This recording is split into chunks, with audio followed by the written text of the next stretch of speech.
இஸ்லாம் அதைத்தான் சொல்லுச்சு. அந்த பொண்ணு வீட்டுல இருந்து ஒரு குண்டுமணி தங்கம் கூட வாங்கக்கூடாது.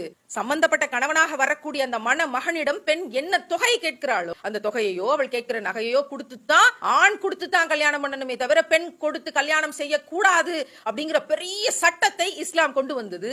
தாய்ப்பால் குடியை நிறுத்துறதுக்கு கூட கணவனும் மனைவியும் சேர்ந்து ஆலோசனை செய்யுங்கள்னு திருக்குரான் சொல்லி கொடுக்கிறது.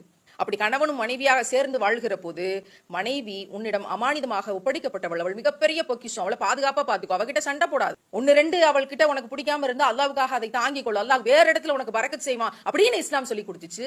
அதையும் தாண்டி அவகிட்ட சண்டை போட்டுட்டா அவளை சமாதானப்படுத்தாமல் அவளையோடு உறவு கொள்ளாதேன்னு இஸ்லாம் சொல்லி கொடுத்துச்சு. இந்த செக்ஸ் எஜுகேஷன் உலகத்துல எந்த மார்க்கம் எந்த இடத்துல பெண்ணையும் ஒரு உணர்வுள்ள உயிராக கருதி எந்த இடத்துல சொல்லி கொடுத்திருக்குன்னு எனக்கு தெரியல. நான் பார்த்த உலகத்துல எனக்கு தெரியல. அப்படி நீ அவளோடு உறவு கொண்டாலும் அவளை நீ திருப்திப்படுத்தி விட்டு உன்னுடைய திருப்தியை தேடு என்று சொல்லிக் கொடுத்த உலகத்தின் உன்னத மார்க்கம், பெண்ணியம் பேசிய மிகச்சிறந்த மார்க்கம் இஸ்லாம் மட்டும்தான்.